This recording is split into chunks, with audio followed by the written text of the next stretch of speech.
for being here. Nice. So glad you guys are so committed and so accountable, especially those of you West Coasters who are here at 8 a.m. If you are Jesper in Europe, it's like finally normal and not like midnight. So good to see you guys. Okay, so how great was the making the song your own sheet? Who did it? Let me show of hands. Who was able to dive into that a little bit and pick a song and kind of go through some of the intention and emotional home stuff? Ooh, Nunzio, you did fantastic. Um, if you guys haven't had a chance to do that yet, it's so important to connect to a song, not just in what you think is going on, like what Aiden was talking about yesterday. Well, he's in love and he's this, and it was all he. And it's like, no, you, I. How are we connecting this? How are we making this sense for us so that we put it in an emotional home that really means something for us? So I really encourage you guys to do it. I say this all the time to the singers in my program. I don't give you guys this stuff to do like for my health. I give it to you because it works. And it's so transformative when you just like sit down and do some of this stuff. And like I said, don't leave it in the room. Who did their meditation today? Who did? Let me see. Show of hands. Who did their meditation today? I know it can be a little bit, oh, it's Saturday and you get in a groove during the week and it's like you wake up, you walk the dog, you do your meditation, you eat breakfast, but now it's Saturday, right? And so I trust me, guys, I'm there all the time. I'm right there with you, right? And so even though it's the weekend, dive in, do your meditation if you haven't done it. Celebrating Clara and Ninzu, you're just on fire. You're just like doing it all. I love it. So good. So here we are, we're going to do a whole Q&A session. Just a little reminder of housekeeping. Today, we're going to open it up to lots of questions. What I'm going to do first is I'm going to go through the questions that were submitted first, and then we'll open it up and you guys can put whatever questions you have, whether it's questions about the intensive program, questions about stuff that we trained on in the last couple of days. And so you can put them in the chat. If you have questions about things that are technique stuff, and I invite you to, unmute and like play with it a little with you as best you can. If you learned how to do original sound and enable it, turn your original sound on. Okay, so congrats to our first enrollment. Allie David is going to be joining us. She popped it in. It was like really late last night, and I was like, oh, Allie. So congratulations to you, Allie, for committing to what you want in your singing and in your career and being willing to do whatever you need to do to have it. So well done. Excited to speak to those of you who I have calls coming up with later today, tomorrow, this weekend. Jessica, Moira, Nabila, who else am I talking to? Chris, Linda, who am I talking to? Cassandra, I think, Christy. So excited to talk to you guys. I see a bunch of you guys who have been here every single day, who've been showing up, playing full out, who are not on my calendar. Nunzio, I'm talking to you. Jesper, I'm talking to you. Coral, I'm talking to you. Lisa, I'm talking to you. Marie, I'm talking to you. Guys, get on my calendar. Even if you're like, I want to do the program, but I don't know how to swing it financially, whatever, like that's what I'm here for. You guys, I've walked hundreds of singers through getting resourceful. So don't let that be the thing.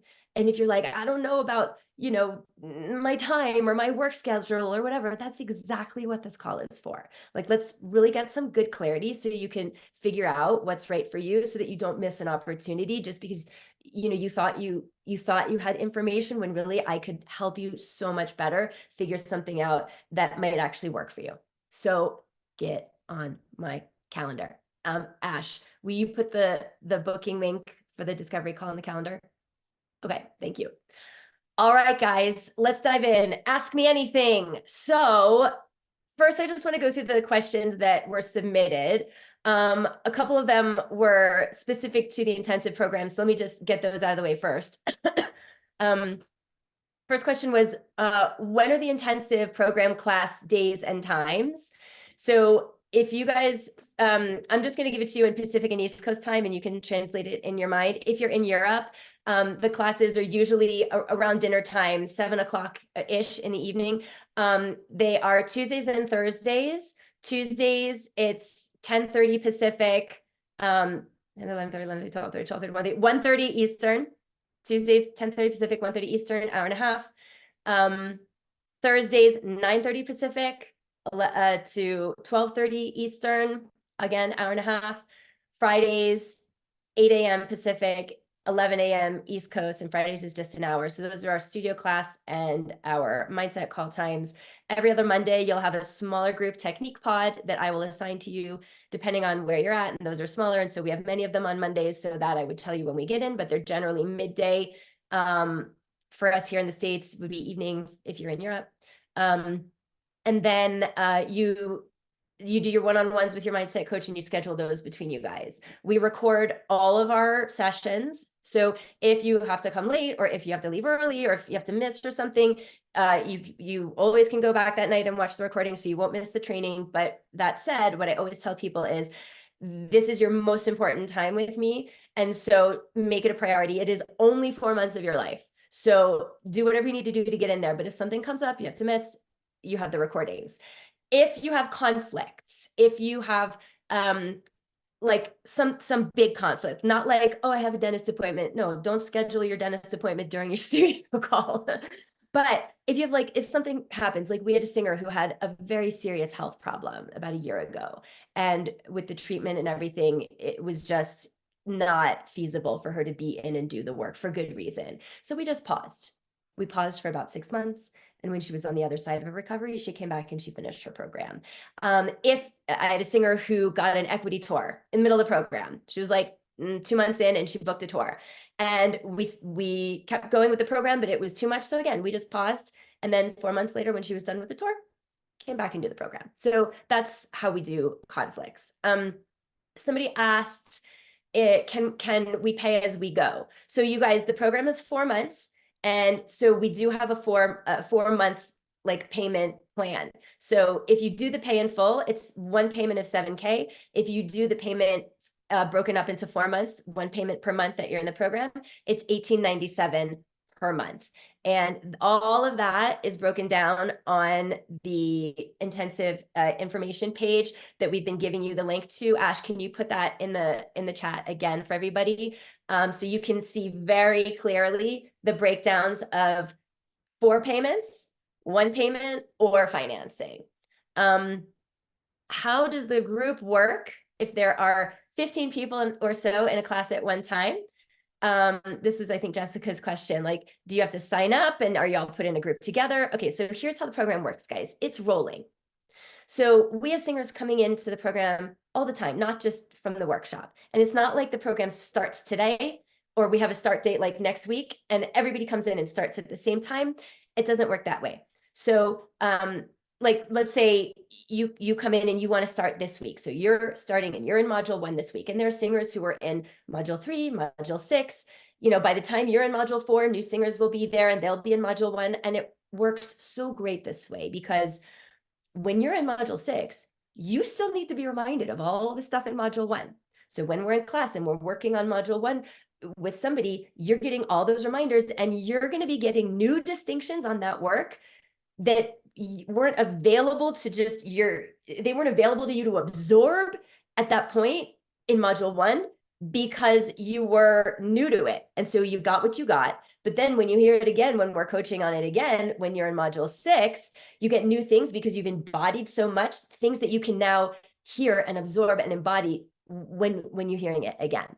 And if you're somebody who's in module 1 and you're hearing people coaching on things in group 4 or in module 4 and module 8 or whatever, 2 things happen. Number 1, you're laying the groundwork and the footwork for the things that are to come. So the things are starting to marinate. And also you see the growth, and you see the big jumps and the big expansion. And so you get excited about it. And so when you hit a wobble, you're much more able to get past it, because you see everybody else and you've watched them get past the same wobble. So that's how we do it. And it's not that there are 15 people in a group. We top off at 15. I don't have more than 15. It could be 7 at any given time that you might be in the program. You could do 12. It's kind of very fluid, okay? But we keep it small like that because it's a ton of individual attention. So when you get up, you know, if you come into class every class, I mean, you could be singing in class 3 times a week if you want to. If you on a given day don't really have anything that you want to check in on, then you're there and you may not raise your hand to sing. I don't encourage that. I want you to raise your hand to check in every single class, but you know, it's fluid that way. Somebody asked, do I take time during each group call for every person? And are you actually coaching? Yes, I am actually coaching.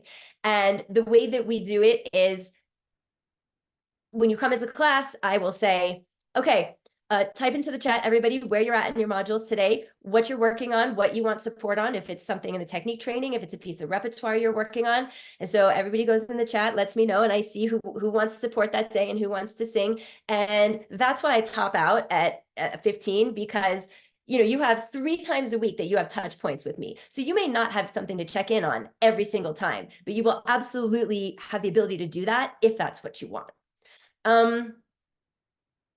Tana asked, how am I able to deal with specific problems such as breathing for individuals in the group setting? Because I am working with you individually. I'm just working with you individually in front of the group. So just how, like yesterday, for example, when I was coaching with Laureen, I'm coaching her individually and I'm dealing with her specific breath support issues, and you all are watching. But I guarantee you, at least 50% of the rest of the group that was watching was having the same problem, but didn't know it, didn't realize it until they saw it in Laureen. And so now they've gotten coaching. And so let's say you were in that group, Tana, and then you get up to sing and you know we're working together. I will say to you, okay, take all the coaching that you just got from watching Laureen, and I want you to embody it, put it together, put it in your own body, and now let's do this exercise. And so now you're starting that exercise instead of from 0, you're now starting working from that exercise with half of your problem already solved. So that's the beauty and the gift of being able to coach individually in the context of a group. So make no mistake, guys, you are getting individual coaching and you do have my ears and my eyes on you, looking specifically at what's going on with you. This is not the kind of program where I have no idea what's going on with you. That's like completely the opposite. And I think those, like Amy is here and some of the others who've gone through the program can kind of, you know, speak into the chat that like, it's very important to me.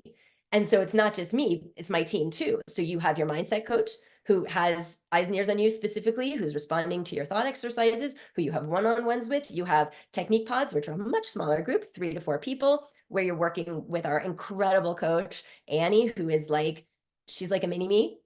And so, you know, you're working on things with her in a smaller setting, just checking in specifically on the technique exercises. So when you come into class with me, you also have that. So it's just a lot of support, guys. And I know that it's hard to understand, like, how could the context of a group be better than one-on-one? But I mean, think about how much you've gotten here this week, right? But then again, this is not exactly the same as the program, because in the program, it's not 200 people, you know, it's like 8 or 12, you know, no more than 15. So that's how we do that. Oh, a lot of you asked me this question. Can I work with you privately in one-on-one voice lessons? No, you cannot. And here's why. It doesn't get the same results. And I've worked this way. You guys, I used to coach in old-fashioned one-on-one private lessons. For many years, I did that.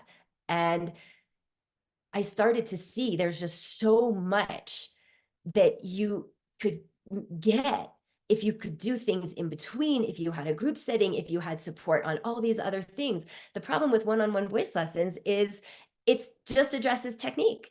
That's it. And you don't have the container of the mindset work. You don't have the container of the group. Like, I can't tell you how many times I've had a singer be like, oh my gosh, watching another singer, I do that. And I didn't realize I was doing that. And that breakthrough never would have happened in the context of a one-on-one lesson. And so it just doesn't work as well. It takes way more time to get those kinds of results, if at all, because you don't have the 360, you know, work and the holistic work around it. And it's way more expensive in the long run. Because if you're going to work with an expert like me, when I was teaching one-on-one, if you're especially if you're in a major metropolitan area, or if you're working remotely with somebody who is, you're looking at $300 to $400 an hour, especially if you're in New York, Los Angeles, Chicago, Nashville. And if you do that consistently every week, like you should, if you're doing one-on-one lessons, you're in for $15,000 to $16,000 at the end of the year. And it hasn't solved the problem. It hasn't solved the real problem, because you're only working one part of the equation. You're working technique, and you're leaving out the mindset, and you're leaving out the artistry work, because there's just not enough time. And it doesn't happen as quickly because you don't have that container of being able to get breakthroughs watching other people. So this is why we're able to do this in 4 months. And it's why I don't work one-on-one anymore. I would if I thought that it would serve you guys. If I thought that that got the best result, that's what I'd be doing. But it doesn't.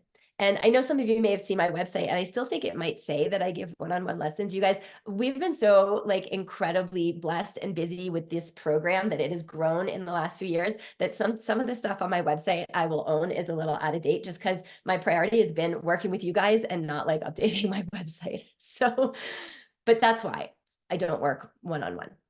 Now, I do work one-on-one in addition to the context of the rest of the programs for singers who have gone through the intensive and who want to go deeper and want to continue on with us in our year-long program, in some of our more advanced work.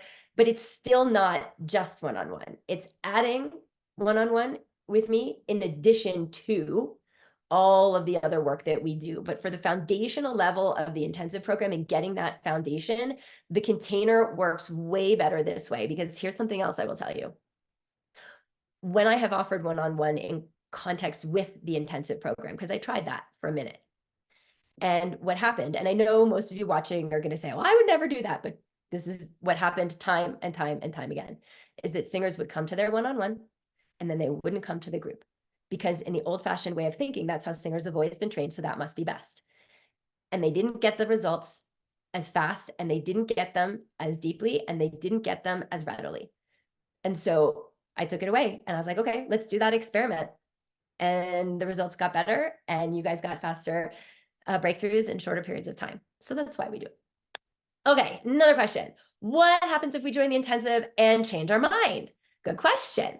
So if at any time within the first 2 weeks of the program, you decide, you know what, this is not for me, then we prorate you and we refund you the rest. I don't want anybody in here who doesn't want to be here. As you can tell, the energy of the group is really, really important.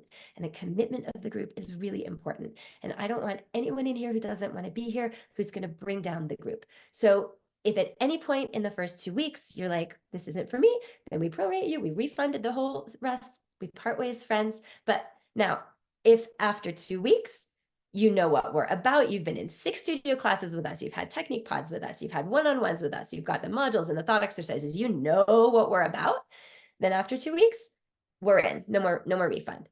Now, that said, that's not an invitation for somebody to come in and kind of say, okay, I'll just test it out for 2 weeks and I'll just dip my pinky toe in and I'll kind of be a fly on the wall. Like, that's not an invitation to come in and just be a fly on the wall, right? It's like, because then you won't get any results, right? But if you come in, you play full out, you give 110%, and it's not for you, then we just prorate and we refund you. So you literally have nothing to lose. Oh, can I guarantee results? Which is basically another version of the question, will it work for me? Okay, so here's what I can guarantee. And, you know, listen, whoever, I didn't see who asked this, I forget. So, but I feel you, right? Because it's like, what if I invest and my time and I arrange my schedule, and what if I don't get results? What if it doesn't work for me? And I understand that, you know, that's the fear. Because I think a lot of you have maybe done other training programs, invested in other things, whether it's time or money or energy, and it hasn't panned out, you know? And can I guarantee results? No, because I don't know how you're going to show up. What I can guarantee is that me and my team is that we show up and that the program works. Will it work for you? I don't know, because I don't know you. But the program works because I see the strategy and the structure working every single day for the singers who come through and do it, right? So if you show up, if you play full out, if you give 110%, then yeah, it'll work for you too. But can I guarantee that you're gonna book 25 shows by month 2? No, of course not. You know what I'm saying? And I understand the desire to want that guarantee. I understand the desire to want that certainty. But, you know, as Shakespeare said, the only guarantee in life is death and taxes. And ain't that the freaking truth? Okay. If you want a guarantee, there's one guarantee that I can give you. And that is if you do nothing, you will stay where you are. Whether you train with us or whether you do something else, it doesn't matter. But if you continue to do what you've been doing, you will continue to get what you've always gotten. That I can guarantee you.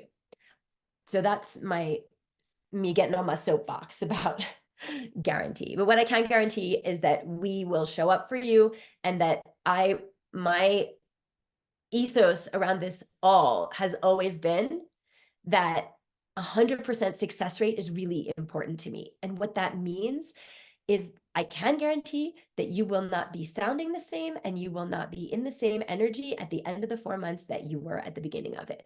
What that means and where that takes you, that's up to you. Your results are 100% up to you, how you show up, what you do with it.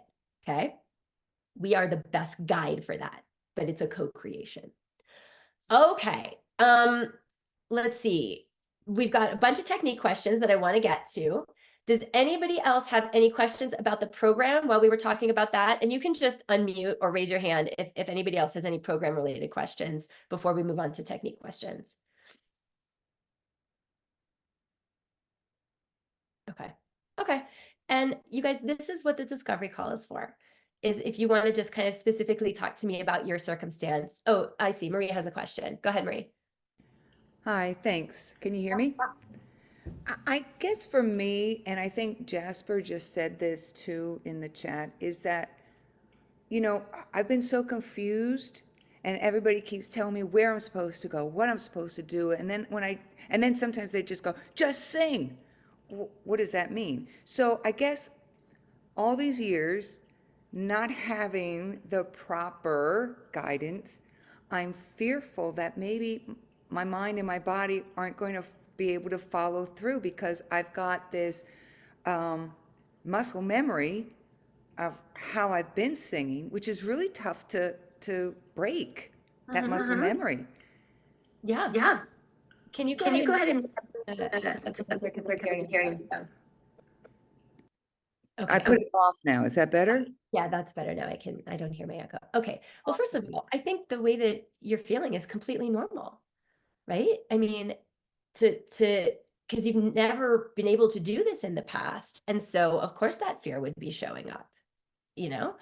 And there's a saying that I really like, which is if you look to your yesterday to see what you can create for your today, then your tomorrow is going to look exactly like yesterday. Right. And so everything you just spoke to, Marie, about creating new muscle memory and helping you get out of that fear and break those patterns, that's exactly what we're doing here. That's Okay. exactly what we're supporting you on. Because you have been singing the same way for 30 or more years. Yeah. And you have been thinking the same way for 30 or more years, you know? And those habits and those patterns are really hard for us to break on our own because we're too close to them to see them when it comes to the mindset piece. And we are too used to the sensations of them at first to feel them in the body. But this is what, and you guys will learn this about me, which is that I don't play the false humility game. When I tell you I am the best in the world and my team is the best in the world at breaking these things, I mean it. And like, Amy, can you go ahead and unmute for a second? Because Amy came in with 30 years of bad habits, with 30 years of mindset that was completely sabotaging her, and with the exact same fear that you are expressing right now. And Amy, what would you want to say to Marie? Because I'm not worried about so much your talent or the other. It's me that Yeah, exactly. my own body I know. not being able to follow through. Well, but again, that's what we're here to support you doing is follow through.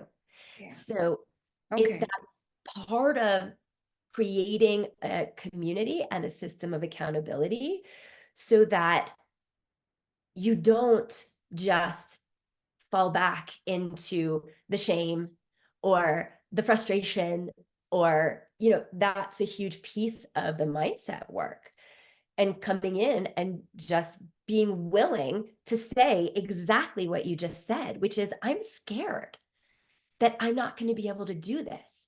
Like if you enrolled in the program and you were in the program and you said that, I'd be like, this is exactly what you're going to talk to your mindset coach Judy about on your welcome call. This is literally where we start. You know what Okay. I mean? Okay. Yeah.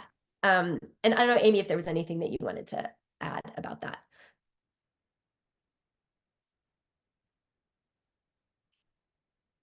I see you're unmuted, but I don't hear you. Is that There you better? are. Yeah, Oh, okay. It's really noisy where I am. I'm that's at a okay. coffee shop. Um, could you? I don't even remember what the question was. I was just saying, because like, as it's all very well and good for me to assure Marie until I'm blue in the face, but I think hearing from somebody who's actually been there and had such old habits and had the fear of, can I even undo this? Will I even be able to do this? Is more powerful than me telling Marie that we're really good at what we do. you know? Well, here's what I can say, Marie. For me, initially, I wanted everything right away. Like, I'm like, why isn't this working like the first time or the second time? But it's a reconditioning. And just like how it took, I've been taking voice lessons for over 25 years. So it's going to take some time and repetition and reconditioning of the mind and the voice and techniques to actually start to get it. So it's really being patient with yourself and having self-compassion and knowing that, with any new habit, it takes time. But once you're building new neural pathways. So Correct. once you undo the old habits and as you're recreating the new, those old habits are going to fall by the wayside. Did that Yeah. Makes sense. did that help? Yeah, It does yeah, no, make it's sense. important. It's really important perspective. And, it's also, Marie, and this is something that everybody comes up against. Like, I really want you to know that what you're wrestling with in your head is normal. It's totally understandable, right? But which is that you, if I may just mirror back to you gently, this is me putting my like mindset coach hat on for a second, Sure. which is the fear of what you're experiencing. And if Jasper, this is something that you've been rolling around in your head too, if I may, it's trying to control the outcome and being afraid that you won't be able to control the outcome. And that is something that is, I guarantee you, has been showing up in your body, creating tension, Yep. showing up in places that have been stopping you from being able to make the sound, have the consistency of the support and everything. And so that's like what we work on day one. Yeah. I'm just tired of being embarrassed on those notes that I feel like I'm reaching for, or they're off key, or they're not coming out right.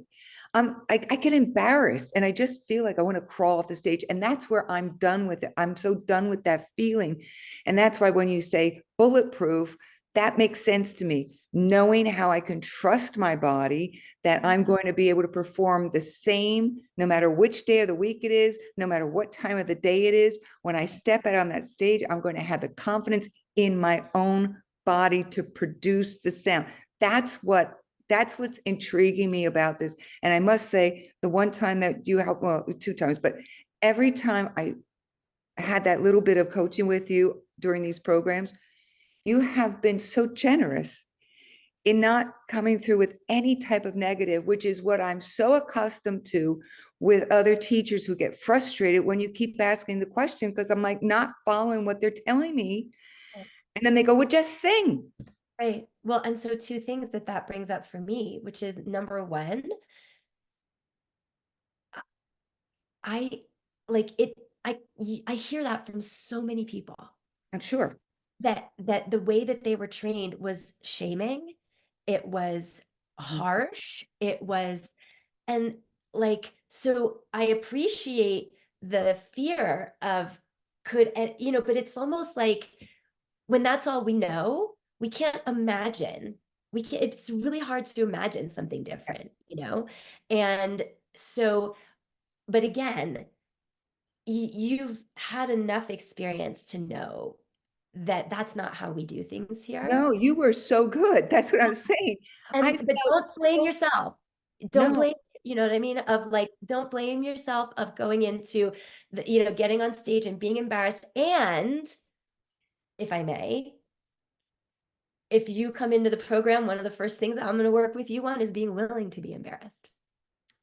well, this is a safe zone. This felt so safe to me that it made me feel like I was being encouraged instead of being put down in any way, shape, or form. Well, and that building that muscle of being willing to be vulnerable, being willing to, like I said the other day, make a bad sound, fail forward, be embarrassed. I dare you to be embarrassed, but you in the context of a group.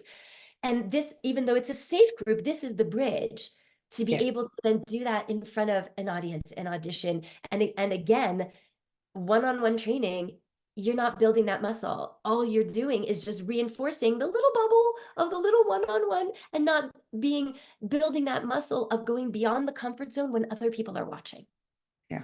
And so you can really pat self on back for doing that in the context of the meeting, but get on my calendar. Let's talk. I Okay? am. I Okay, am. great. Monday night. See you Good. then. And thank you. And you too, Jasper, because I feel like this is similar. Okay, let me just go back to my notes so I don't forget any of your questions. Okay, so there's some technique questions that I want to address. And first is, Lisa Phillips had a question. When I think about bringing the sound to me, we were talking about imploding. Sometimes it gets stuck in the back of my throat. Is that a support issue? Is that a sale issue?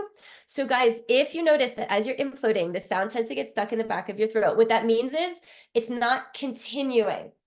So it's not just that you're putting, I don't want you to put the sound in the back of your throat. The idea of imploding is of bringing the sound in and down. Don't let it stop there, okay?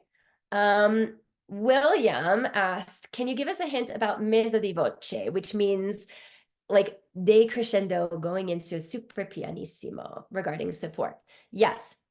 When you decrescendo, or if you are going to sing super pianissimo, guys, it takes more support to sing softly than it does to sing loudly. So if I'm going to decrescendo, and if you had your hands on my support as I pull the sound into a super pianissimo, you will feel this increase into my lean and into my appoggio. Most people do the opposite.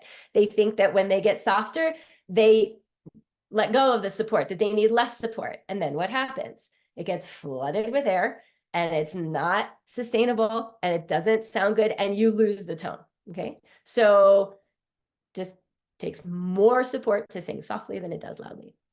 Anne-Marie had a question. Is it different when breathing through your nose versus breathing through your mouth? I think I'm struggling because I can only breathe through my mouth and I have a hard time feeling the connection and enough support.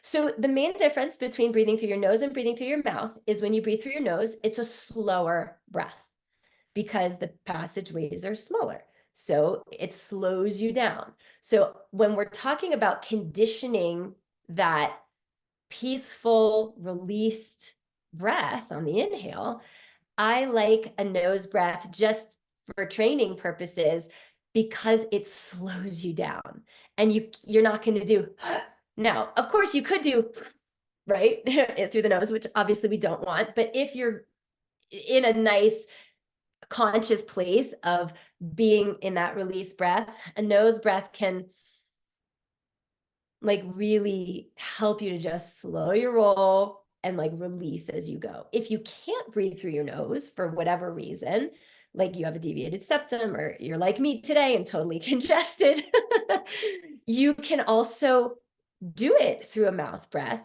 but be very, very conscious about slowing down. Okay, so that's my answer to that. Cassidy had a question. When bearing down on the pelvic floor, what if your throat closes up with more tension when you do that? Guys, if you notice that this is starting to get tense when you bear down on your pelvic floor, you're going too far. So think about it. If you're like, this is a little gross, but if you're constipated and you're sitting on the toilet and you're really trying to get it out, what do you look like? Or if you're giving birth, you know, and everything is grabbing and pushing, right? What that means is that this pelvic floor is no longer an isolation of engagement. Now you're getting everything involved in it.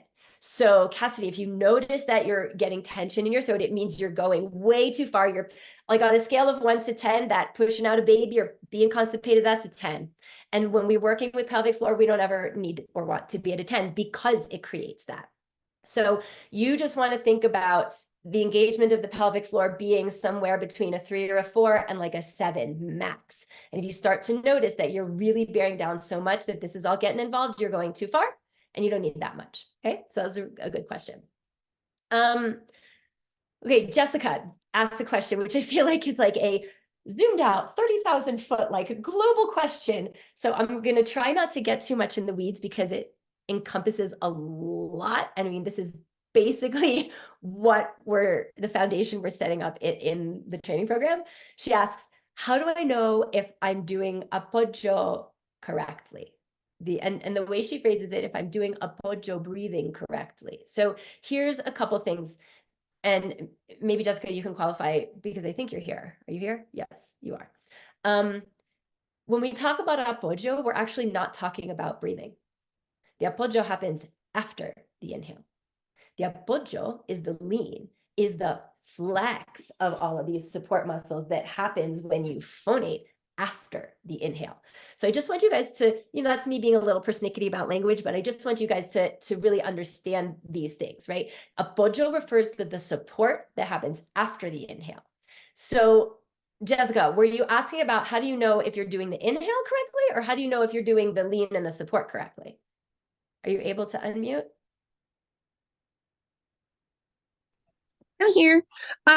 Yes, I'm referring to the lean and the support. Okay. So I remember somebody explaining it to me like you are leaning into it and like trying to inhale as you're expelling the air. Okay, so let me talk about inhalare la voce, which is what she's talking about.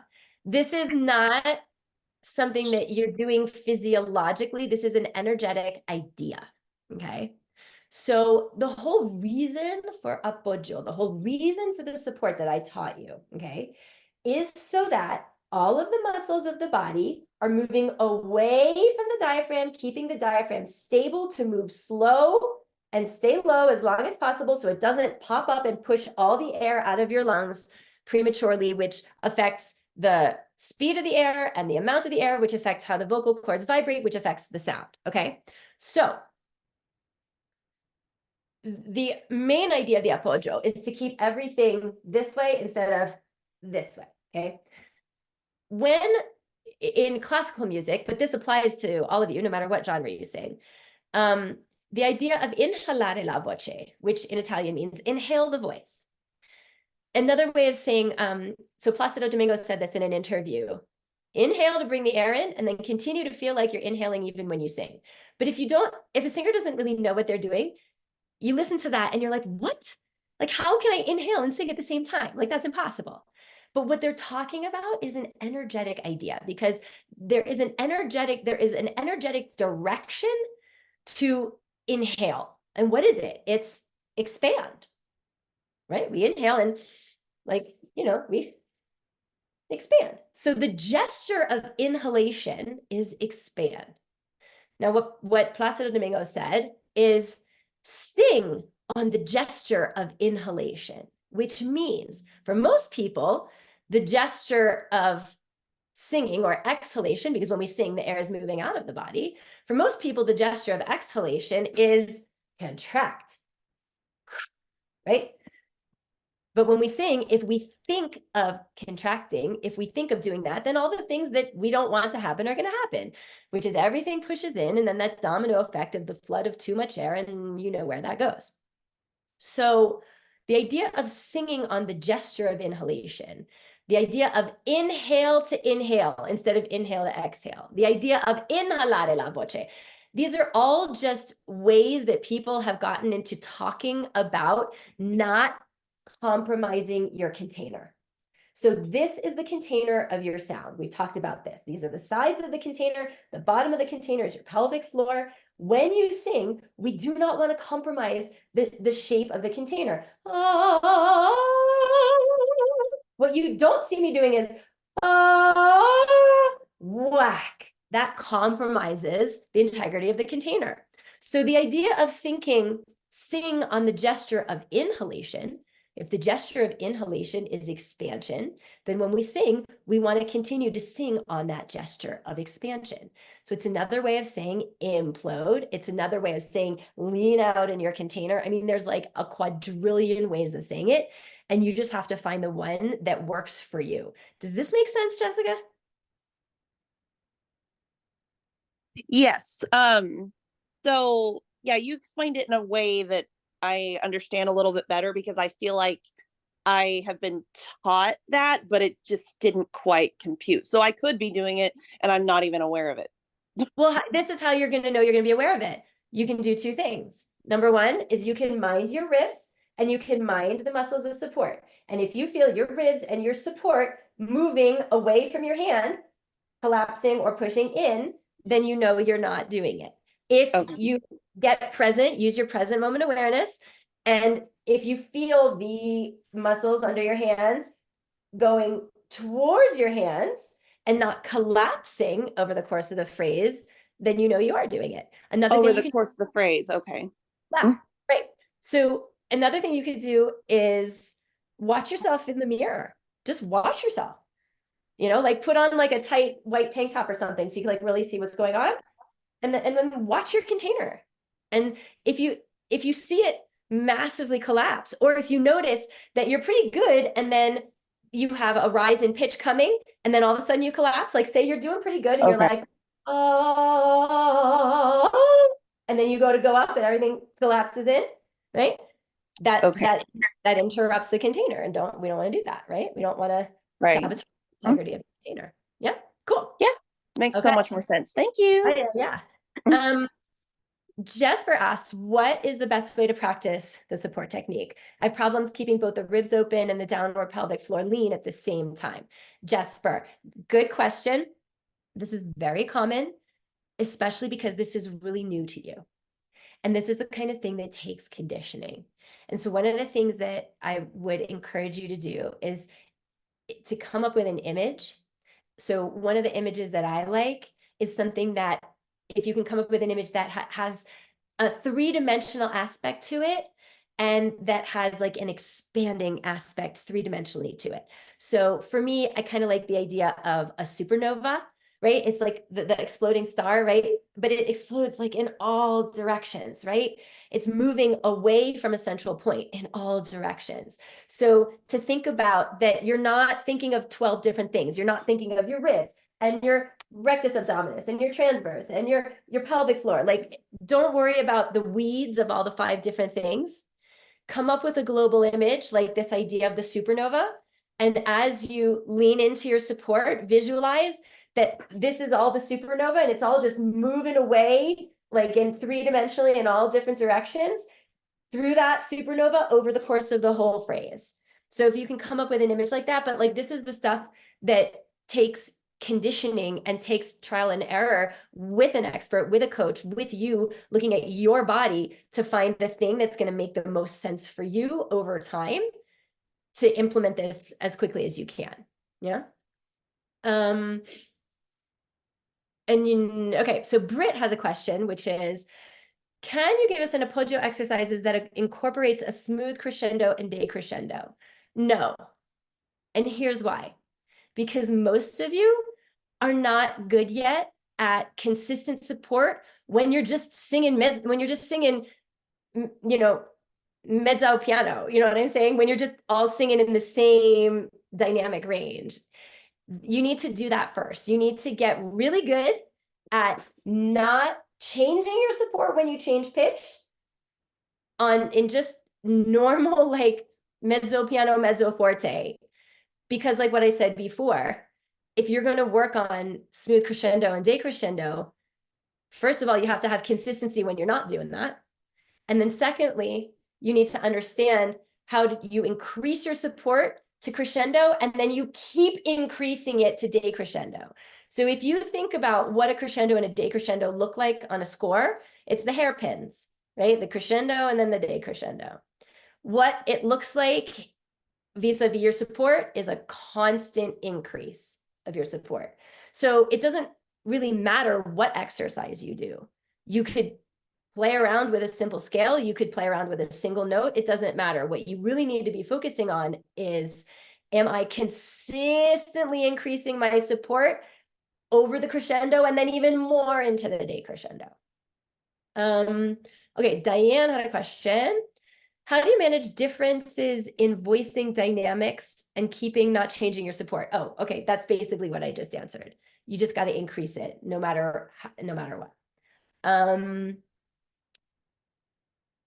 Okay, oh, another question Diane had. What tools can help us to mix for mixed voice and master passaggio? Again, this is a deeper concept. It's more involved. It's something that requires several steps in order to master. But when people have problems in passaggio and when people have problems mixing, it's usually because one of their registers is weaker than the other. So if somebody is having problems moving through passaggio seamlessly or mixing really easily, it's because that requires a seamless integration of head voice and chest voice. And so if somebody is not supporting their head voice or not supporting their chest voice, like if either register is less consistent, is less supported, is weaker, does not have the same kind of shape or sail, then it's going to be impossible to mix them, because the one that's stronger will always overpower the one that's weaker. And that's why you can't mix. And that's why passaggio feels really wonky. And that's why it's not a smooth transition. The analogy that I use, it's a little simplistic, but like if you think of the drink, you guys know Arnold Palmer, the drink, right? It's like iced tea and lemonade. What is that? Iced tea and lemonade, right? To me, the perfect Arnold Palmer is equal parts, 50-50, iced tea and lemonade. And it's like a perfect mix. If you have, 90% lemonade, if the lemonade is really strong, it's going to overpower the iced tea. And then you're not going to have a perfect mix anymore. Yeah. And so this is kind of how passaggio and mixing works. So this is why it's not as simple an answer to your question, which is the first thing that we do in order to help singers with their mix and with their passaggio is strengthen each register equally. So most singers are not using the support that they need in their head voice. So they push chest voice up, and they might have good support in their chest voice, but then when they get to head voice, the way they get to head voice is they just abandon ship, and then they don't have the support that they need in head voice. And also what happens to most singers is they've figured out that they need a certain amount of space to be in their head voice, or else it's not going to come out. So they do that in head voice, but when they're in chest voice, they don't have their sail inflated, and so they sit down on their chest voice. And so now you've got chest voice with support, but no sail, and head voice with some sail, but no support. And these things can't mix because they don't have consistent support throughout and consistent resonant space throughout. So in order to help singers get a good passaggio, seamless mix, seamless transition, we first got to solidify anchor and sail in both registers so they're equally as strong, so that then when a singer goes to transition, the support doesn't stop, the sail doesn't stop, and their mindset is trained to not go, uh-oh. Because how many of you come to that point in transition, you're like, uh-oh, right? And then, because you're scared of it. And so then even if you did have equal parts, you're still going to flub it up, because in that uh-oh, your body grabs, you back away from everything you know, and now you're going to create the wonky transition that you were scared of, right? So I know that's not a simple answer, but the best thing you can do is strengthen both registers and that's the best place to start. Okay. I have a special guest for you guys, and I do see that, oh, there's one more hand. Who do we have? Oh, I see Coral. Yes, Coral. Hi, Hey, how are ya? I'm good. How are you? Good. What's your question? Well, first of all, I went to sing last night, like out, Mhm. and oh my god, everything is so true. Like the whole mindset thing, everything. I'm like, I don't know, I was like overly aware almost last night. And I even told him, I'm like, I've been doing this vocal thing all week, and now I'm like more nervous than normal. So I also like with this one song they asked me to do, which I wasn't even gonna sing. There's a part where it's like, I don't know which voice kind of to use, like which, like I don't know, kind of to belt it or just use like how to sing it exactly. My voice teacher just says like make a decision ahead of time, right? So that you're confident and you're not just going in blind. But I kind of was like last night, screw it, I'm just gonna go in blind and try it. So everybody liked it. I couldn't really tell, right? Because I have a band behind me.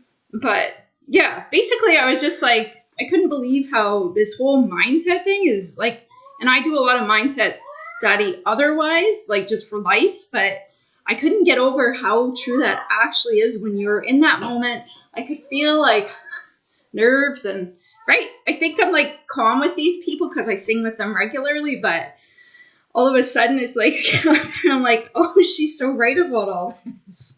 I'm so nervous. And it's not even like it's not fully conscious, right? It's in the body. Because I'm not singing it as good as like when I'm at home. Because all of a sudden these nerves pop up and I'm like, oh. Right. But you guys, what she said is very important. It's not conscious in that moment. Mm-mm.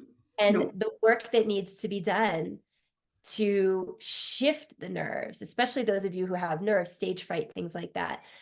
The work that needs to be done is in bringing the subconscious conscious.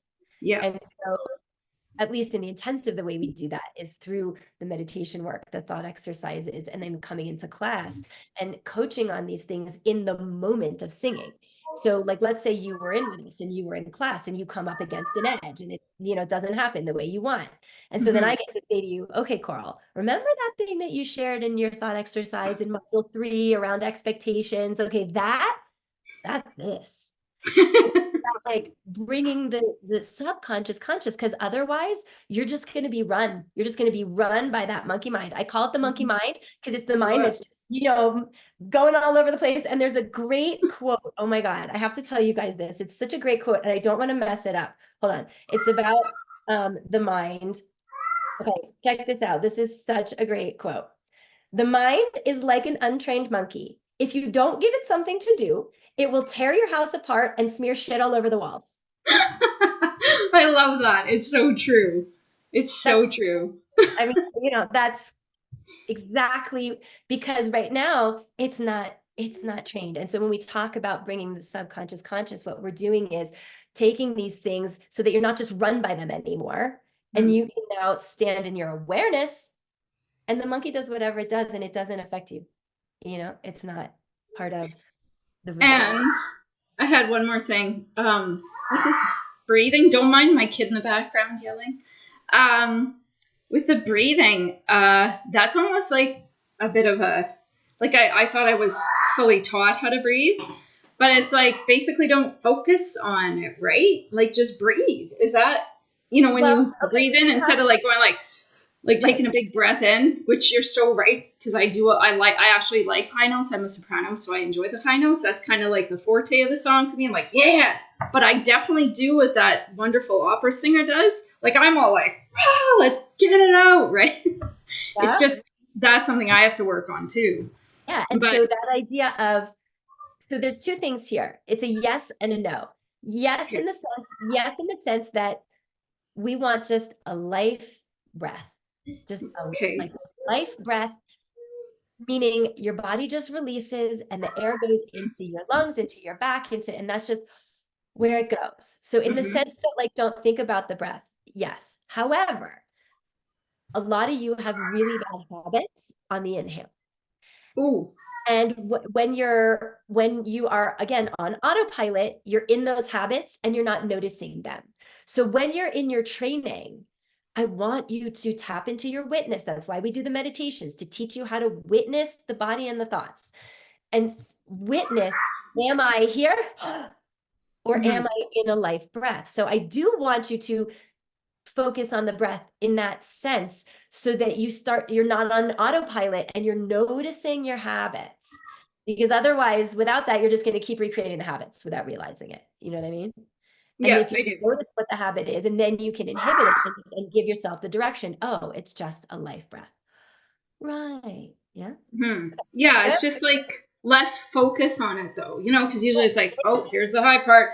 Big breath in, feel the belly. So I'm gonna adjust your language, because it's not about the focus. It's about what you're directing it. It's about how you're directing it.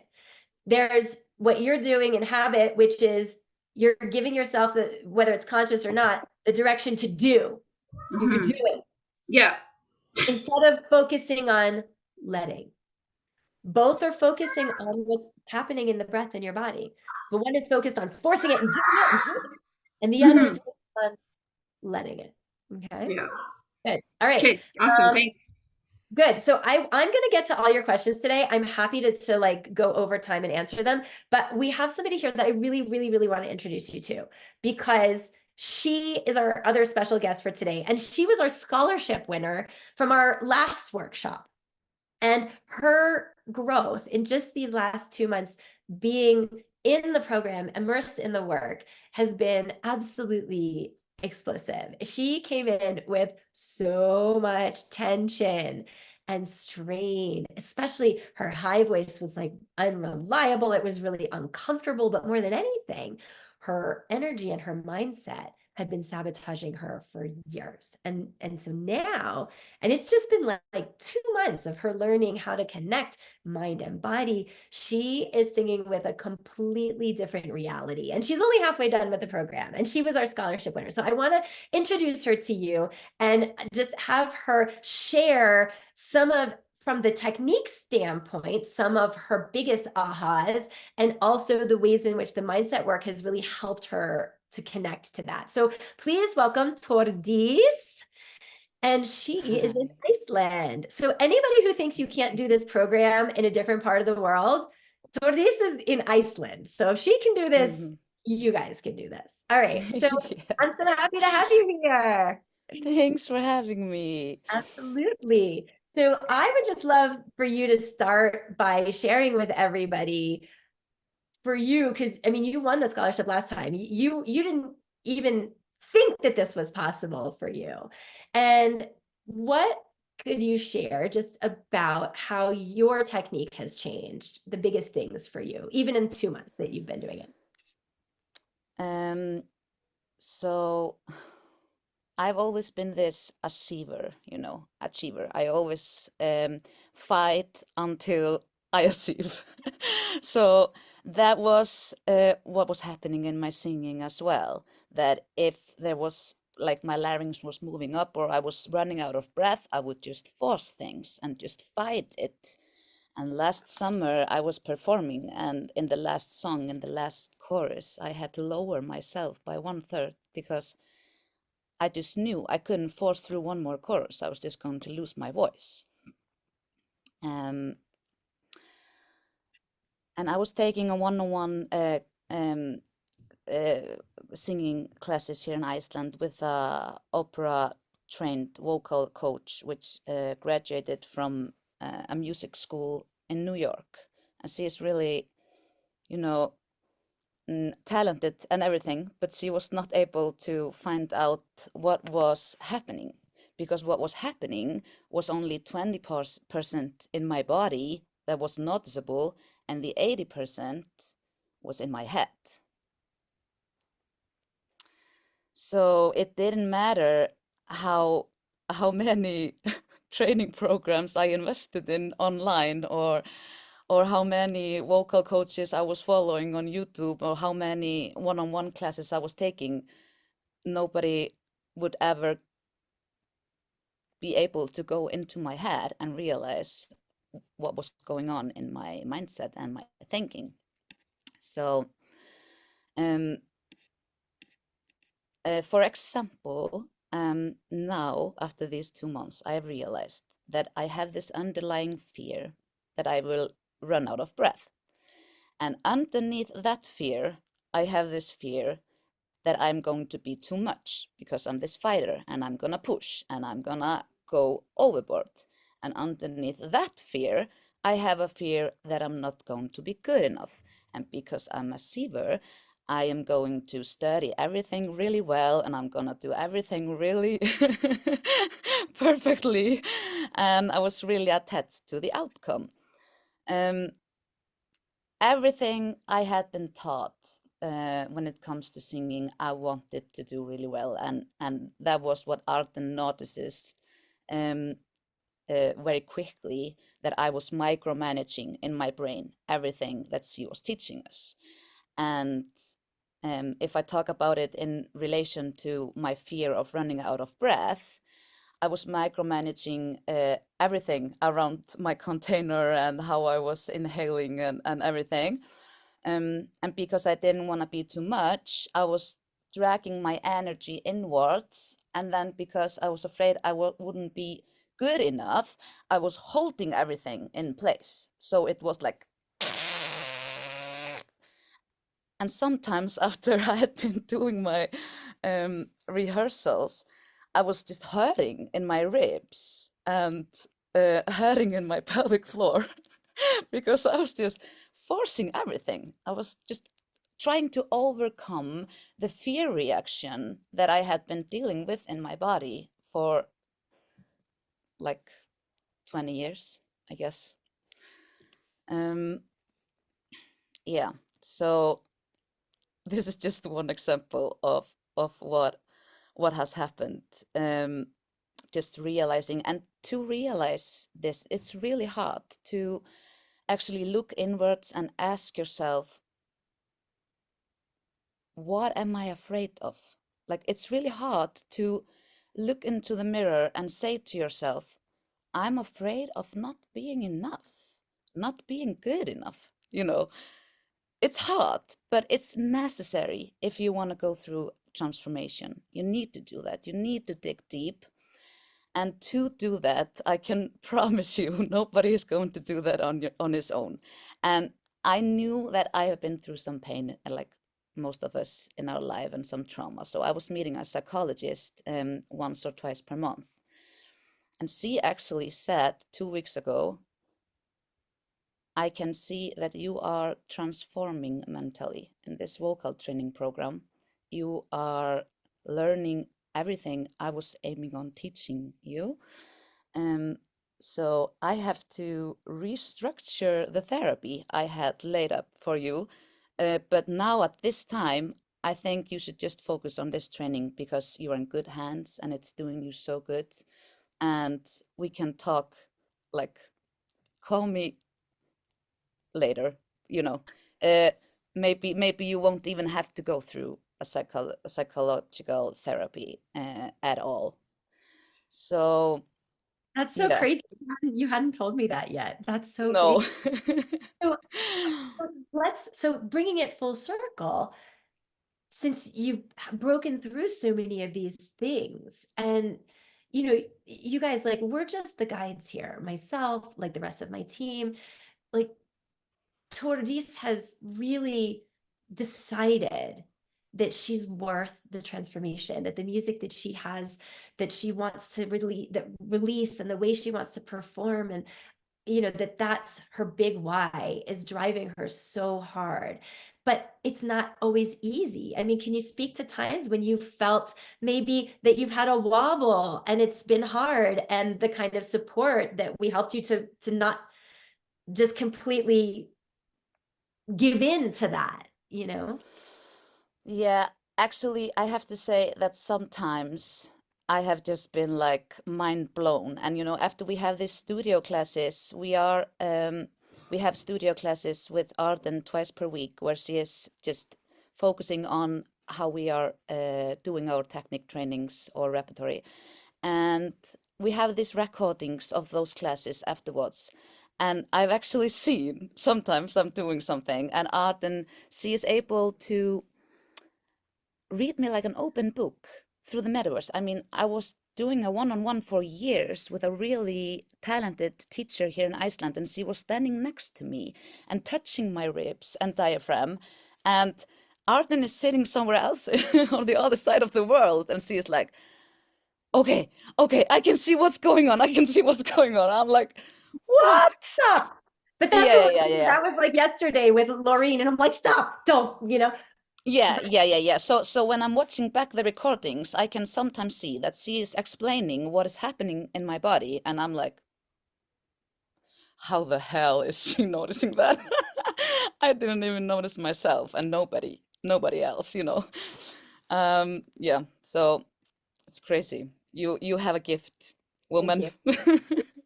So what are you most excited about as you now move into the second half of your time in the program? Now I'm most excited about kind of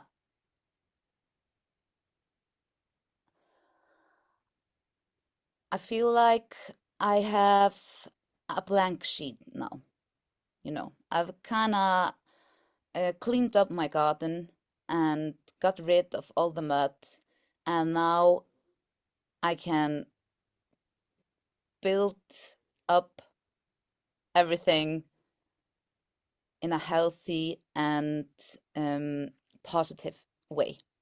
And I know I can do that because I know I have the best support in the world. And like every learning curve, there's no learning curve that is like this. We all have a learning curve that goes up, and then we go down, and then we go up. And I have had my bad days where I'm like, okay, oh my God, this is never going to happen. Maybe I should just don't be a performing artist and just focus on songwriting and production. But every time we go down, we meet either Arden or Judy, which is our mindset coach, and they, you know, drag us back up. And it's, in my opinion, it's not a need to have an expert coach like this supporting you. It's a must if you want to go through a transformation. Yeah. And I like how she frames this, guys. It's not linear. But what it is when you have your wobble, so the first wobble is here, and then you're here again, and then the next wobble is here. It's not all the way back down here. Right? And so it's like, but sometimes, you know, we lose sight of that, and how many times it's not working. I can't feel it. And me and Judy and Annie and my whole team, and we're like, okay, hold on. Like data, not drama, right? Yeah, exactly. Like, is this really true? Let's, you know, anyway. Yeah. So I know that if I was like going through these wobbles on my own, I would go much more deeper, and it would take me much longer time to get back up if I would ever go back up. You know. Yeah. So I was kind of stuck in a negative feedback loop, but now that is my history. And well, we're so proud of you. I see the gifts. I see all the transformation. You're only halfway done. And so really excited for you to continue to bloom. As she said, it's like a garden, and you've done such beautiful work weeding the garden, and then taking the seeds that we're giving you and learning how to fertilize them in ways that are much more constructive to everything that you want to build. So you guys can ask her questions in the chat, or you can connect with her in the Facebook group if you would like. Thank you so much for taking your Saturday to do this. I appreciate it. So thanks for having me. And I want to say one thing before I say goodbye. And that is, I believe that life is happening for you, not to you. So you are lucky to be standing in front of this opportunity today to enroll in this intensive training program. And in my opinion, my life has dramatically changed since I began 2 months ago. And my singing has dramatically changed as well. So if you're serious in your singing, or you just want to find yourself, find your inner happiness, this is the place to be.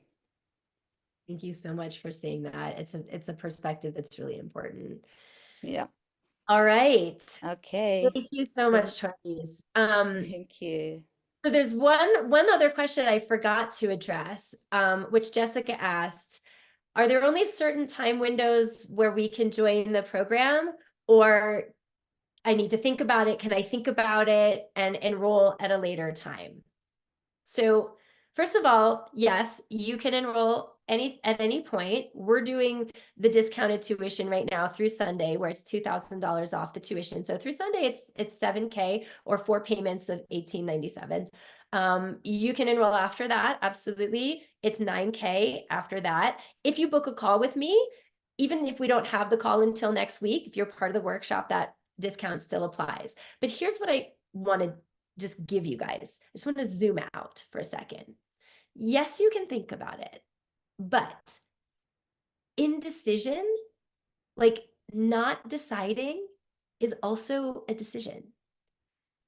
You guys, what is it costing you the longer you wait to decide, the longer you think and you stay in indecision?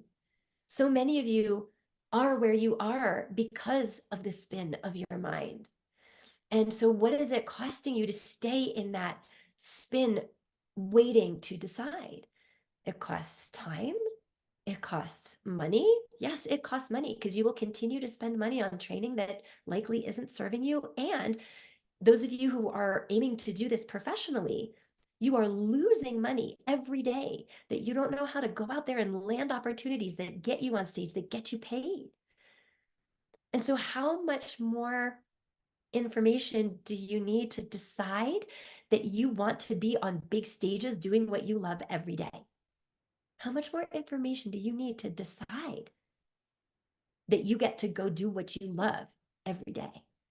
So just an invitation to consider that not deciding is deciding that you're okay with more of the same.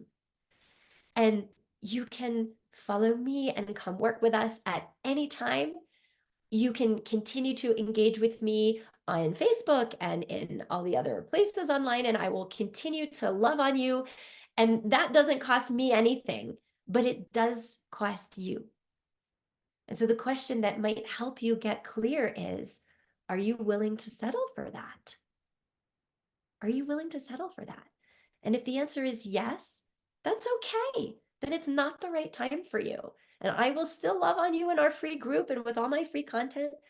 But if the answer is no, and you're not willing to continue to settle for more of the same, you're not willing to continue being concerned that you might be doing damage to your voice if you keep singing the same way.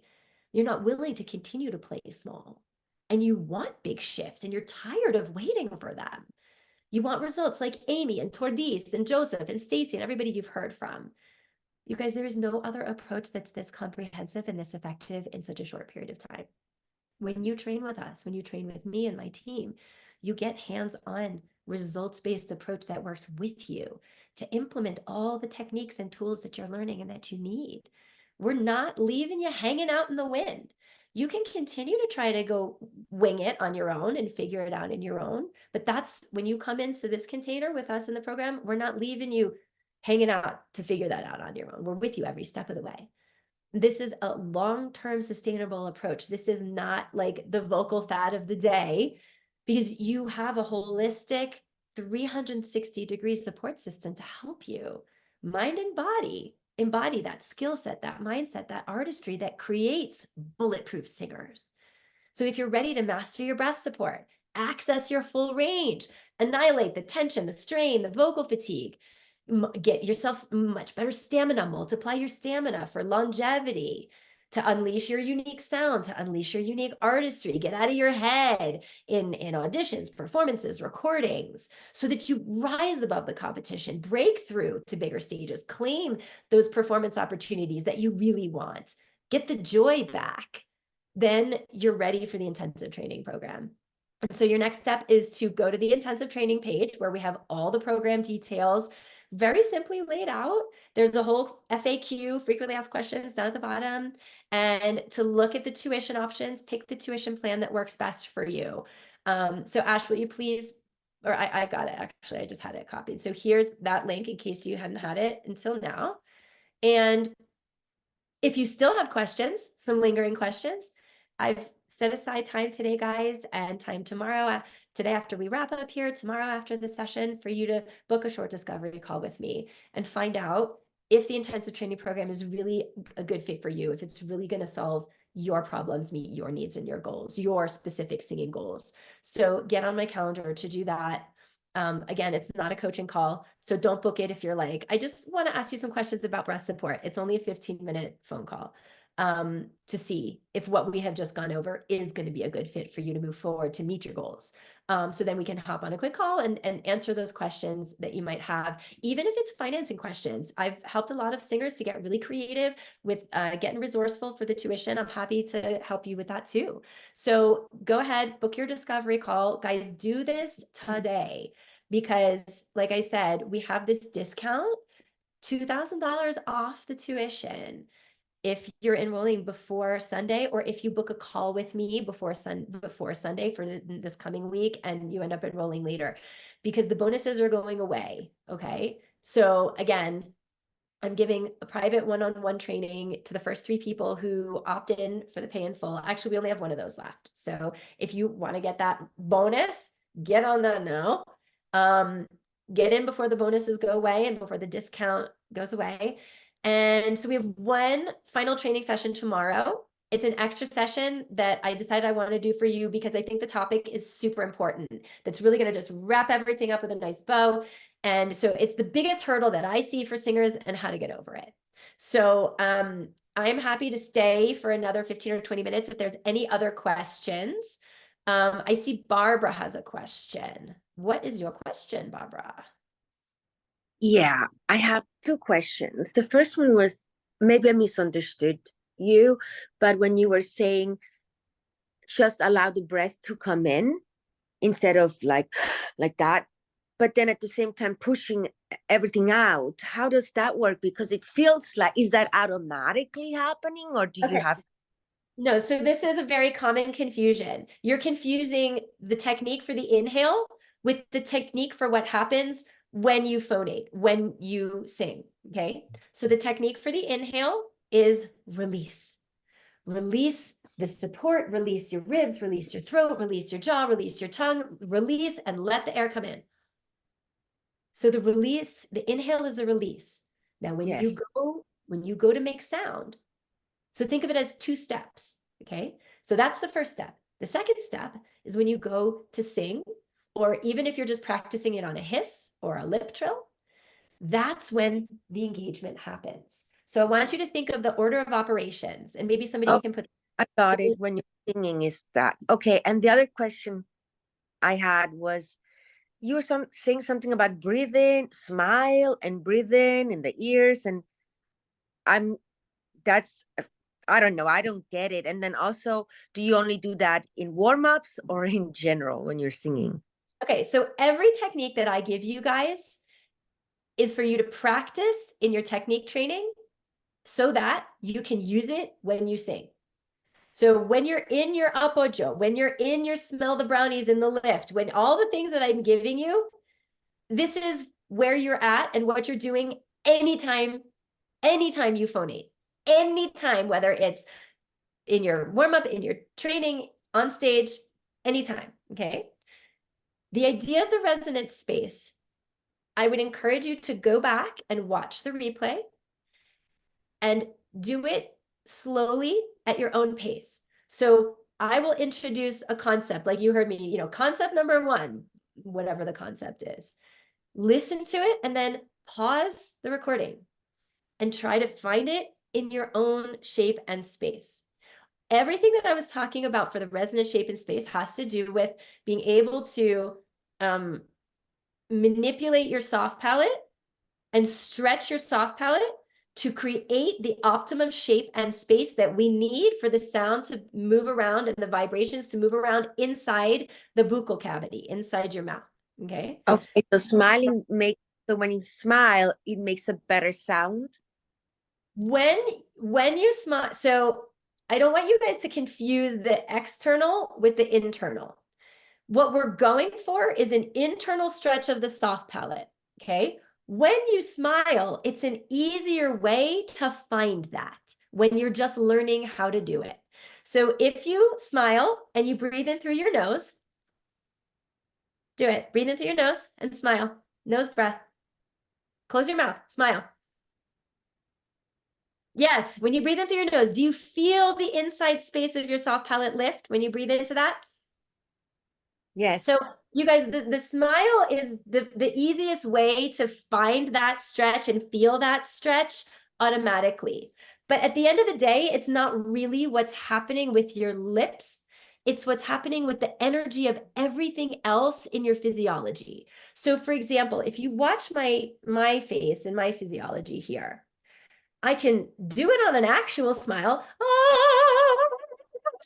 like actual smile, or my lips are not smiling, but do you see where I am here? Not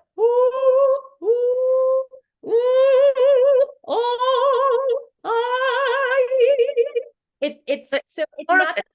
is it more of a thinking thing? Because I still don't get it. The breath in here, I still Okay. don't get. So when I say that, when I'm asking you to breathe into that space, it's to help you find it. When you're singing, I don't want you to be thinking about like putting the breath in here. I want you to be thinking about it's the energy of the muscles, because when everything is moving this way, it helps pull your soft palate up. When your jaw is soft and this way, everything moves this way so that your soft palate, when your soft palate is stretched, if these things are not, if these things are here or pulling down or your jaw or whatever, all of these muscles attach inside to your soft palate and they will pull your soft palate down and hold your soft palate down. And so you won't get the height of the range that you need, and you won't get the pingy sparkly sound that you really want. It will be dull, and odds are it puts pressure on your larynx, and now you've got tension going on. So, you know, it's the kind of thing that like you might need individual support to find it. But I would encourage you to go back and watch the training from Wednesday I and will. do it slowly. And with each concept, stop and play around with it in your own body before you unpause the recording and watch the rest of it. So, That's but what you do that while you're singing. So kind of like smiling while you're singing then. basically you're in a shape. You can think of the shape as like an upside down triangle. So even if I'm singing the saddest song in the world, don't leave me, don't go, upside down triangle, I'm still sad in my eyes. Like it has nothing to do with like being happy. It has to do with a shape of widening between the ears and soft in the jaw. And when we do that, the soft palate can stay nice and high. But play with it and see what happens. Okay, and then I'm sorry, one last question. When you're saying you're breathing in and you were talking about the back, you're not, when you're just allowing the breath to come in, you're not really focusing on putting the breath on your back, right? Well, you may have to. It depends on what your habits are, right? So if you're somebody who has a habit of breathing really high into your shoulders and your chest, for a while, you're going to have to practice being intentional of letting the breath come into your back, because your habit puts you up here just in general. And so if you're on autopilot, you're going to be up here. So it depends on what your individual habit is. But for the most part, for somebody whose body is relaxed, when you inhale, it will go into your back. You know what I mean? Okay, you don't really have to focus on that, on otherwise. Right. It just depends on what your habit is. If you're trying to break a habit, then you do need to be Yes, focusing on it, you know? Yeah. yeah. Cool. Okay, good questions, Yes. Barbara. Thank Myrna and then Jesper on deck. Hi. Hey, Myrna. Yeah, so how often do you inhale or release Well, that in a depends. in a song? Right. That depends on what the phrase requires. So I can't give you that. That's totally dependent on the song that you're singing. So you need to plan the breaths specific to your repertoire. I'm sorry, I don't have a better answer for you there, but that's you know what I'm you need to look and see, well, how long is the So phrase? it depends on the praise of the song. Yeah. Okay. Yeah. Yeah. And another question, if you are bloated, can you still use the muscles around your diaphragm? Yeah, of course you can. It might not feel as comfortable, but you absolutely can. Okay. And I've been seeing singers drink water. What does it do? And do you prefer hot or cold water? So hot or cold doesn't matter, totally your preference. The thing about staying hydrated is because for the vocal folds to be able to vibrate the most flexibly and efficiently, they need to be hydrated. And so a lot of singers think that the reason they're drinking is because the water hydrates and flushes the vocal cords, but it doesn't touch your vocal cords. It's two different tracts. You got your esophagus, which is where the food goes and where the water goes, and then you've got your trachea, which is where the air goes. So the water doesn't actually touch your vocal cords. If it goes down there, you're going to cough.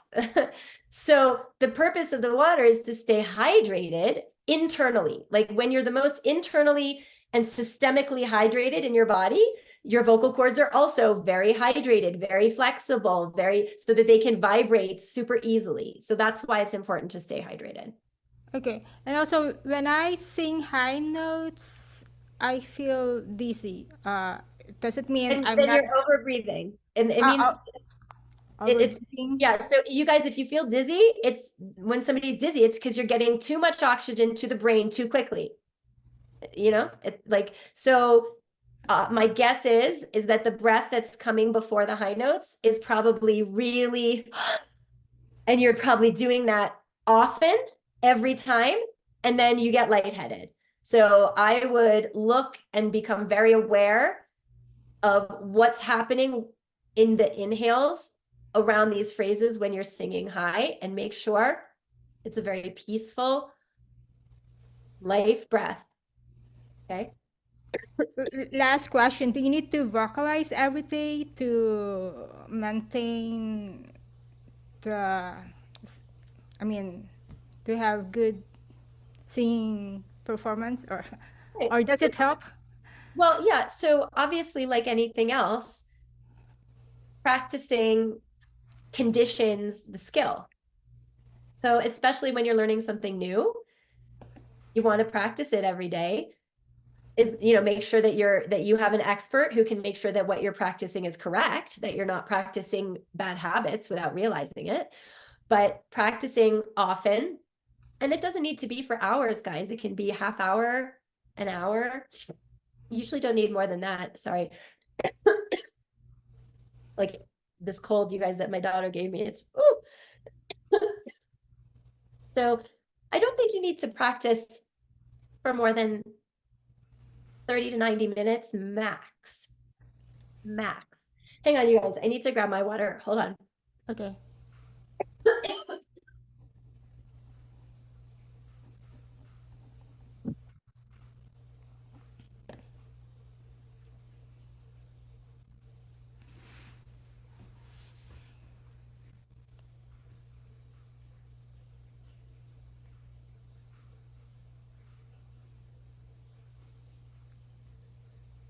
Okay, sorry about that.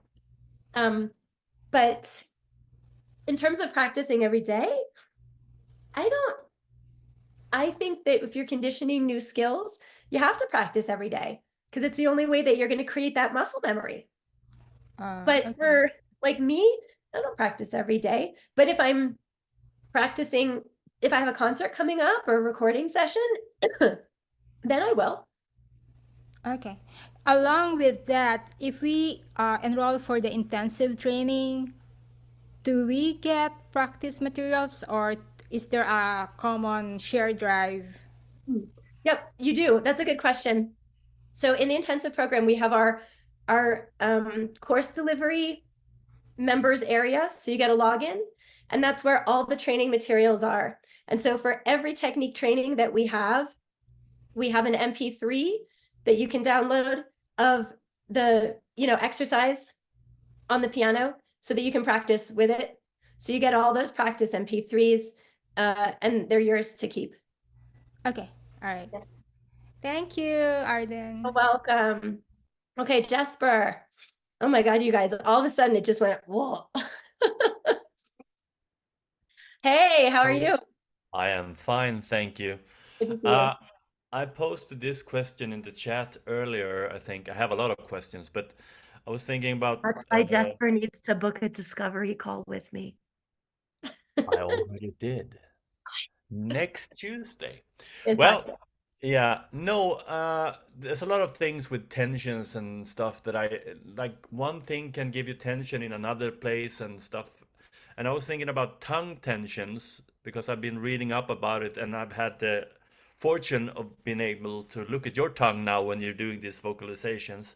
And it's like a flat tongue, and some people have told me you have to put your tongue in the bottom of the mouth, and some people say retract it a little bit, like more operatic tenor things. And I don't really get what I'm supposed to be doing with my okay. tongue.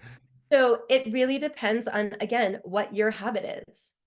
Yeah. So like for example, right now, one of the singers in our program is working through a lot of tongue tension, and his habit, is to narrow his tongue, contract his tongue, and pull it back down in his throat. And so all that space that we want to create with the soft palate can't go, because everything is being pulled back, and that space is being taken up by this tense tongue, and it puts pressure down on his larynx.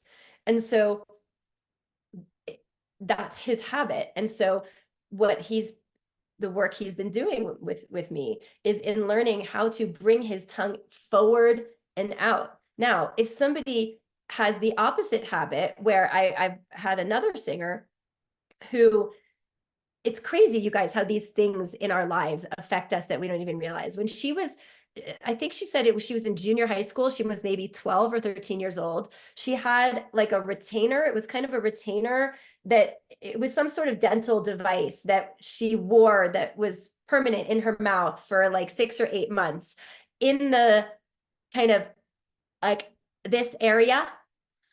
And it stopped her from being able to keep her tongue in like a normal position. And so she would arch her tongue like up and behind it. And so she had the opposite problem. She was pulling her tongue like this way. And so she needs to learn how to do this with her tongue, whereas Laval needs to learn how to do this with his tongue. And so I'm not going to coach you guys the same way, because the habit is different. But that said, what we want is we want the tongue to be soft and wide instead of being contracted and narrow. And so, and in general, we want tongue out of your throat. In general, we want to direct the energy of the sound onto the hard palate instead of back down the throat. Yeah. And that is work with the tongue for sure. So in general, we want tongue to be not pulling the soft palate or jaw. So like some of the exercises I was doing yesterday, I think with Laureen, which is like tongue being able to move independently of your jaw. Yeah. La la la la la la la. Like just being able to kind of find that triangle like we were talking about. Soft palate high, jaw nice and soft, throat open, and the tongue just moves inside that. Super like without any kind of overdoing, you know what I'm saying? If any of you speak Romance languages, Spanish, Italian, and you think about how Italians speak, it's just the tip of the tongue. Questo pianoforte è assolutamente brutto. You know what I'm saying? Whereas Americans, Russians, Brazilians, we tend to engage much more the root of the tongue for our native language. And so also depending on what native language you come from, you're going to have different habits with your tongue that we may need to just kind of undo a little bit. But yeah, one of the things that you can look at is if you take your thumb and you put it under your jaw, and you swallow. So if you swallow, you feel your tongue move down when you swallow. You feel it? Yeah. So people with tongue tension are basically trying to swallow and sing at the same time. That feeling of downward press on your thumb is that overdoing. And so what you can do, you can sing, you can do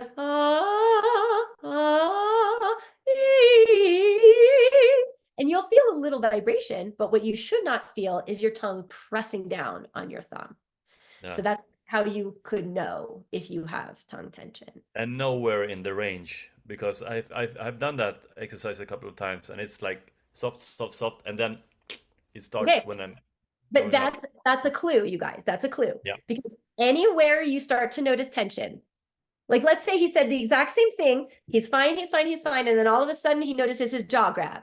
Or he's fine, he's fine, he's fine, and then all of a sudden he notices the veins popping out in his neck.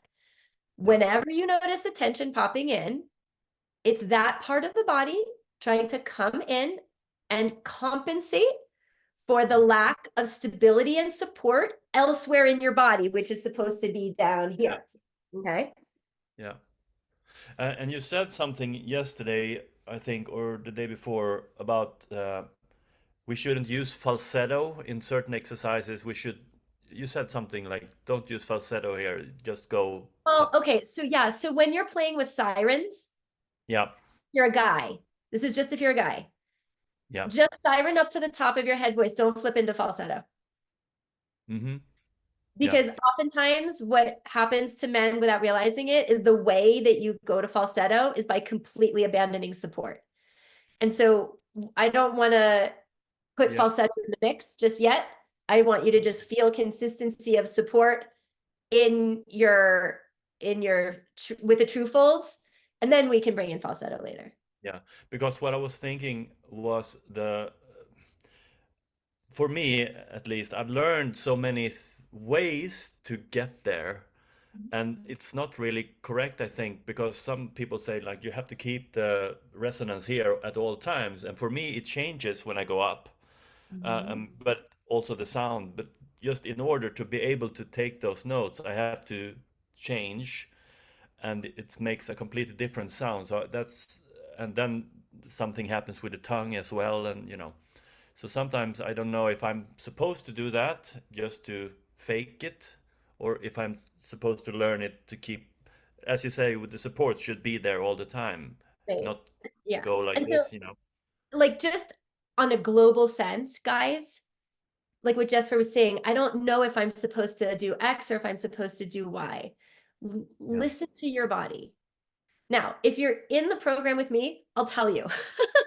But if you don't have me, listen to your body.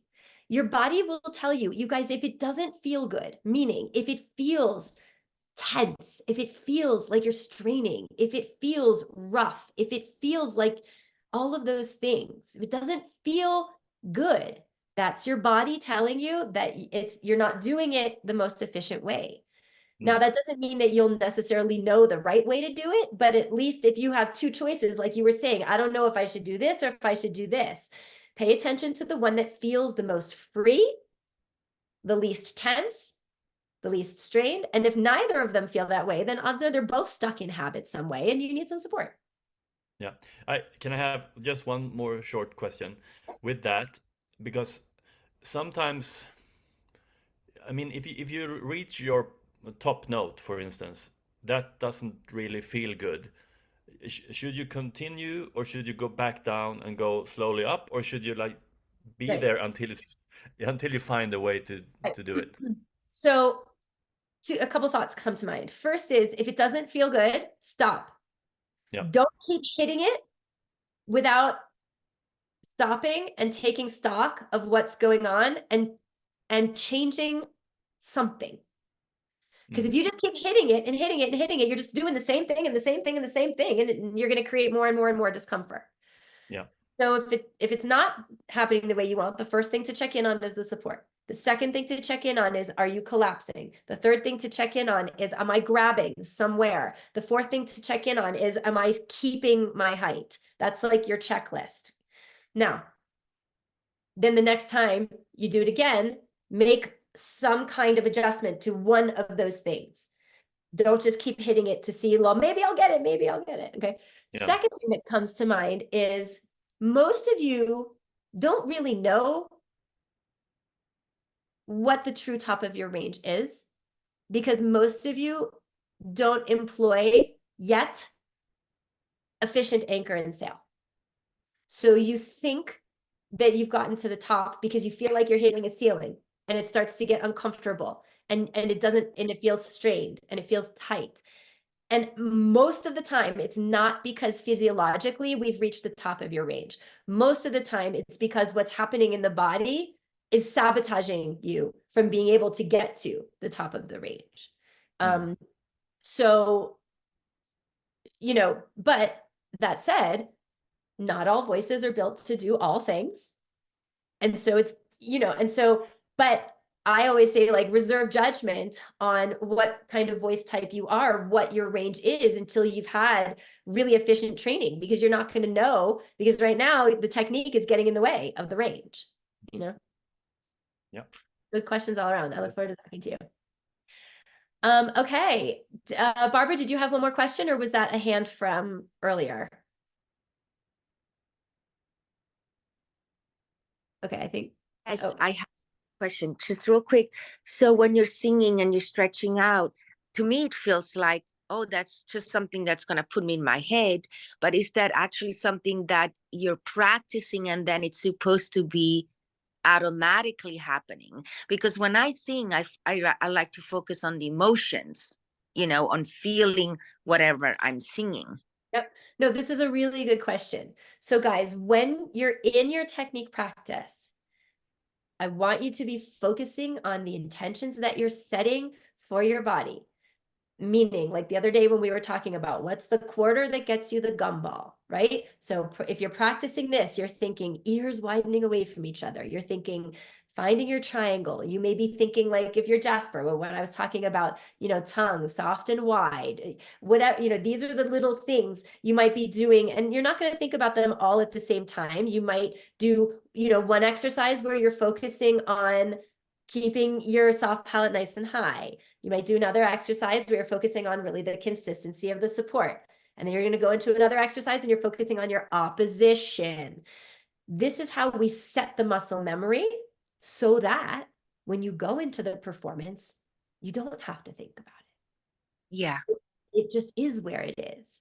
But you do have to focus on it when you're in your practice. Otherwise, you're not going to set your muscle memory. Yes. Yeah. Got it. Thank you. Good question. All right, guys.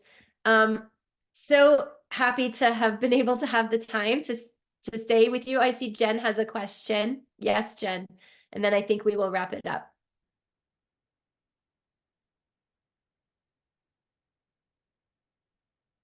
Are you able to unmute, Jen?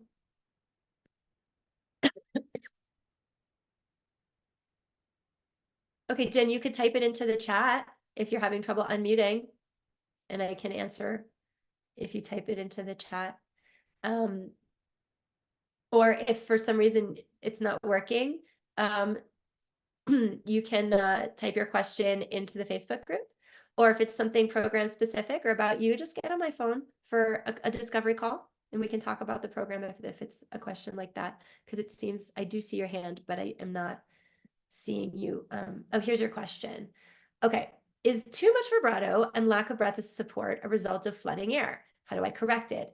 Admittedly, have lots of belly fat, and my pelvic floor physicality is lacking. Recently started exercising. Good. That's all going to help, right?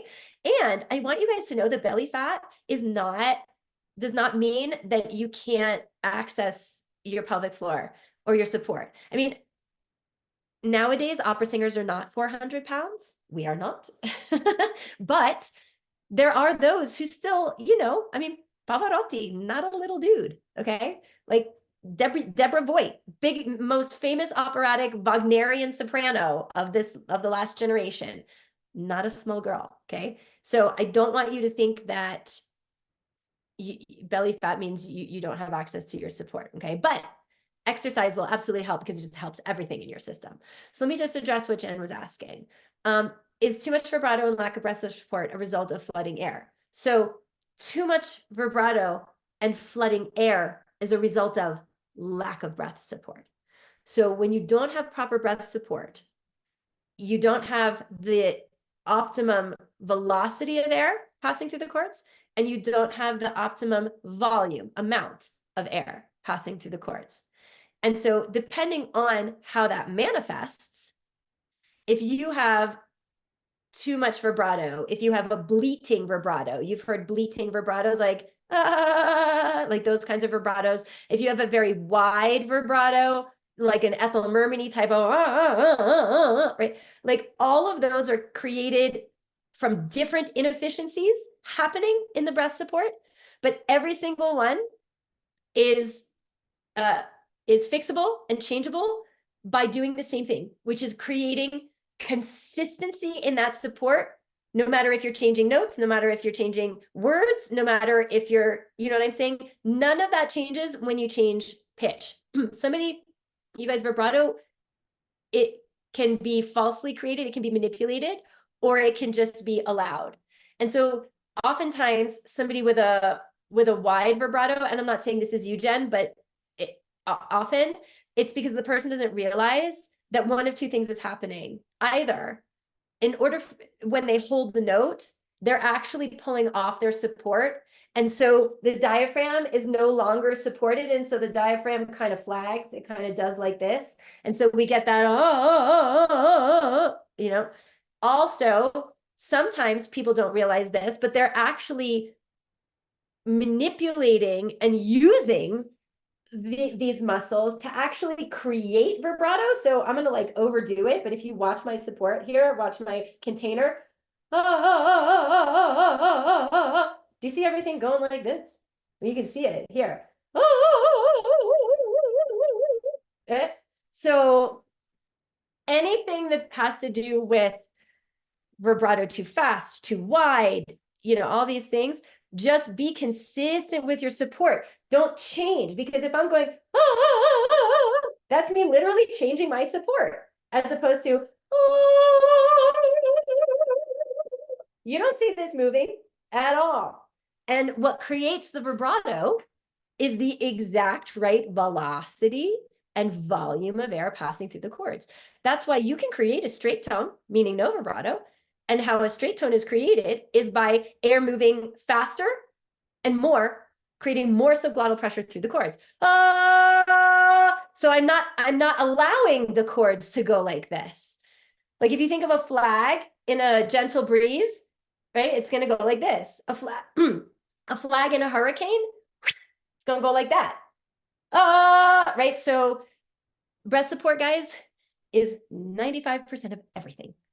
Everything is a breath support issue. My personal experience. Dawn, if you have no vibrato, was that your question? Is that what you raised your hand for? If you have no vibrato, it oftentimes means that there's not enough support. So it's too much air or too much pushing, which is that straight tone. You know what I'm saying? It's finding equilibrium. All right, guys. So good. I'm going to hop off now because I have calls with a lot of you starting in like 10 minutes and I need to get a little bite to eat and go to the bathroom. So it's been a pleasure. Come back tomorrow for the last day. You guys have been so dedicated. Those of you who have been here every single day, soaking it all up. Tomorrow, the biggest hurdle for singers and how to get over it. This is 25 years of my own experience being a professional singer, working with singers, saving voices, saving careers. And I want to make sure that I give this to you before we wrap the workshop. So see you tomorrow. Get on my calendar if you need questions answered about your intensive. Get your enrollment done into the program if it's aligned for you, and do that before the discount disappears on Sunday. Okay, guys, have an amazing rest of your Saturday, and I will see you guys tomorrow. Bye, everybody.